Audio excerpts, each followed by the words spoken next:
Baby, beautiful. Love you, ma'am. Hi, madam. Kumusta? Hi, VP. Hello, madam.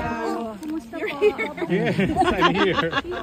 Alam mo naman ako, Crowd Relations Officer. To know that he is continuing to receive love and support from the Filipino communities from all over the world. And he's happy to see us, his family.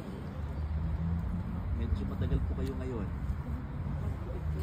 Meron pong mga situation sa loob na it's beyond our control. Doon lang siya sa loob ng mga ano. But we're happy that they gave us extra time to make up for the time we lost for some things that happened inside. Yes. VP, this is the first time na kumpleto kayo, si Ms. Hanilet, si Kitty, kayo po. How has this uplifted the spirit of your father? Well, I believe he's happy because Kitty and I were there, and then we talked about her boyfriend.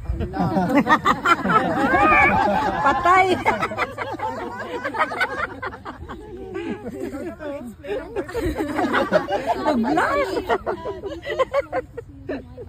Thank you, ma'am. VP, Marlica po. Yes, ma'am. Kumusta po si PRRD at this point in time? Okay naman siya. Okay siya. Kitty gave him a massage. Wow! And then Kitty, ikaw na magsabi. Well, yung mga kwento ano siya, na speechless siya sa boyfriend. Hindi ata ready sa questions ha. Ayun. Okay. So ayun, I was updating him with the situation with our families, and is happy to hear that we are all doing well, that we are all okay, and that we are continuing to pray for him. And ayun, mga positive things lang. We are telling him things that will uplift his spirit and things that will give him strength while he is inside. Nice. May advice ba siya sa'yo? Secret mo. May mga bilin siya. About boyfriend. May mga bilin siya, pero sa sunod na. Secret muna. Sa legal side, you need to talk to Nicholas Kaufman. So he's the only person that can talk about what they will do with regard to matters inside. Okay lang, not a problem. I'm just waiting for one more document, and then tapos na yung trabaho ko dito. But personally, I'm okay. Are you going back to the Philippines after that? Yes, opo. Oo. Yan na lang yung inaantay, yung document na yan. Tapos pwede na akong umuwi. Something personal, ano yung reflections mo po, Emilia, since this thing happened? I'm sure in one of the moments you're thinking of something. Ikaw muna. Or ako muna? Okay, ako muna. Sige. I'm happy. I think that I don't have the word right now. I only have happy, but it's the incorrect word to describe it. But blessed. I'm blessed because I gained a sister with what happened to me after the attacks, the confidential funds attacks, the impeachment, and we have a relationship now. I have a relationship with Kitty, and I'm happy now. Sabi ko nga sa kanya, I'm happy that I have a sister kasi meron akong pagagalitan. So, growing up, wala akong ganon, but meron ako niyan ngayon, pinagagalitan na kapatid. And then, I'm happy as well. And this really is ironic, but I have to thank Bongbong Marcos because there was forgiveness between me and PRD for all that has happened in our lives, and we have a relationship now, a father-daughter relationship, since we cannot discuss anything legal anymore because it is understood inside that only the lawyers can discuss legal matters with the former president. So we only discuss about family, and this has been one of the longest meetings I have had with the former president. Growing up, he was always busy with work, he was always busy with the country, and now I have this every day with him, talking about life, talking about family, and for that I feel like I am blessed. Blessed. Yeah.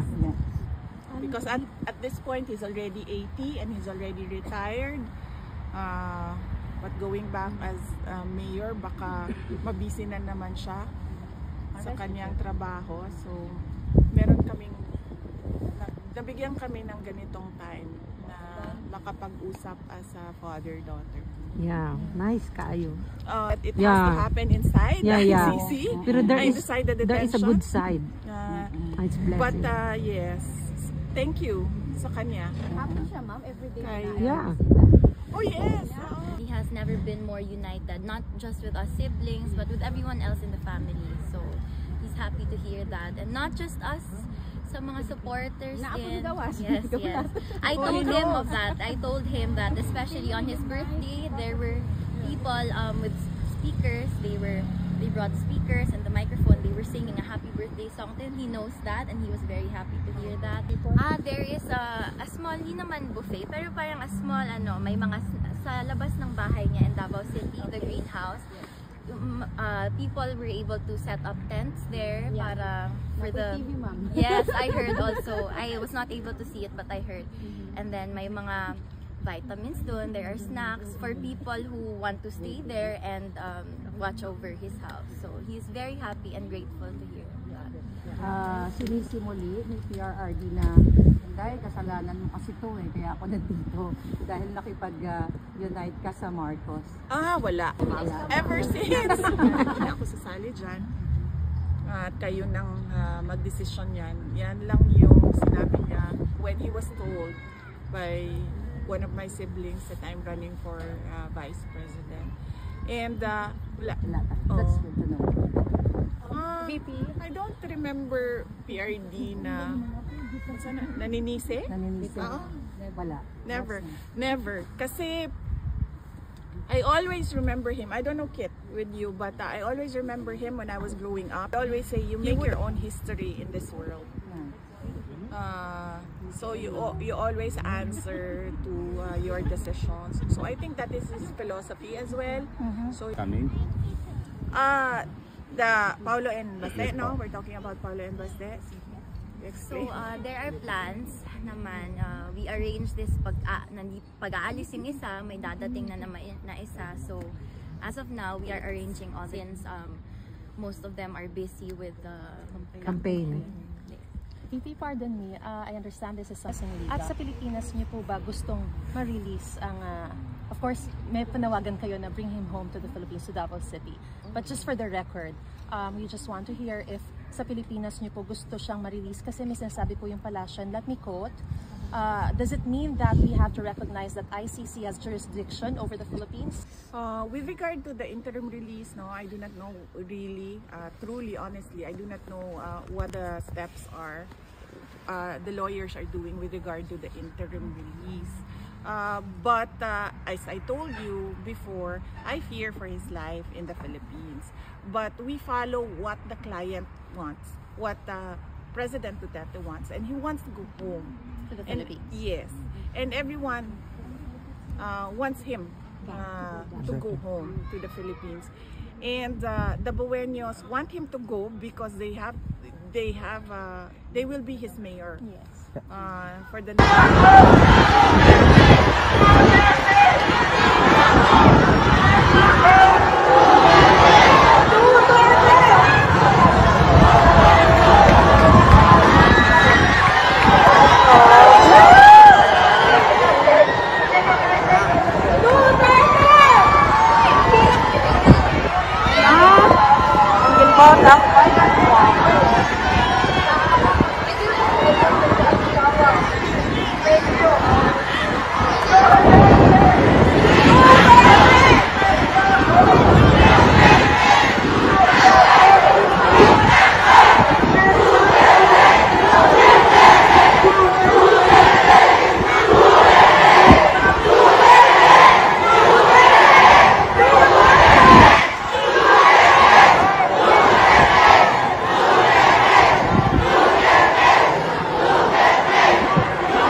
Mag-amigas ba no? Ha? Mag-amigas.